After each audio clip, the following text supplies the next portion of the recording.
Ito na yung marble effect natin na counter. Ayan. Papatuyuin lang natin yung marine epoxy yan. Papatuyuin lang natin ang at least 48 hours para pwede natin siya i-sanding. Ito yung gamit nating epoxy. Marine epoxy A and B. Matibay ito kasi ginagamit ito sa bangka para hindi pasukin ng tubig, kaya sa mga counter pwede yan siya.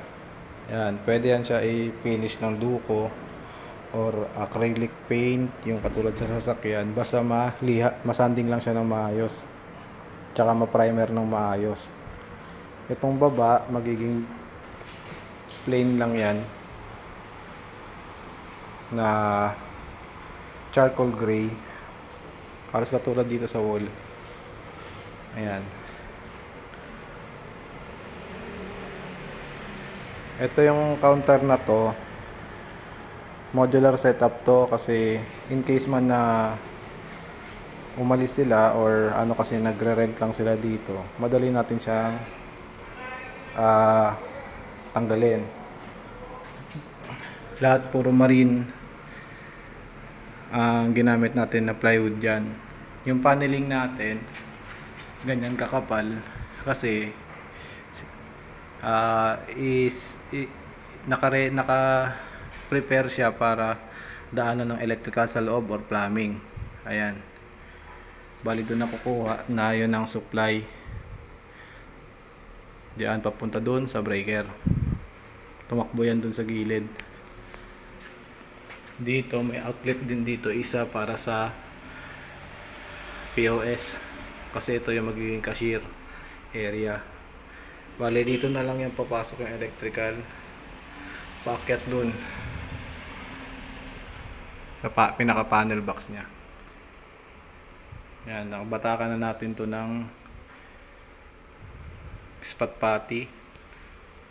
Sanding na lang tayo bukas.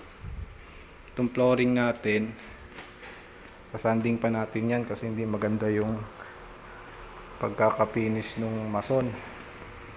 Nakarap siya tapos pinagawa sa helper, pinatuloy lang para puruhin, kaso pag puro niya pinom lang, kaya hindi siya maganda.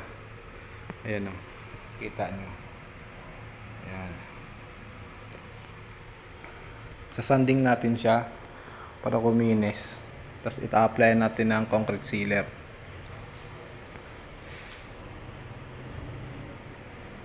Itong marine epoxy nga pala, hindi siya ganun ka gray, pero dinagyan lang natin ng pangkulay para maging dark gray siya. Pag natuyo, sanding na lang, tapos applyan din natin ng concrete sealer or slate seal ng PYE. May mga choices naman sa finish niyan, kung matte, satin or gloss. Pero itong counter na to, gusto nila is matte lang.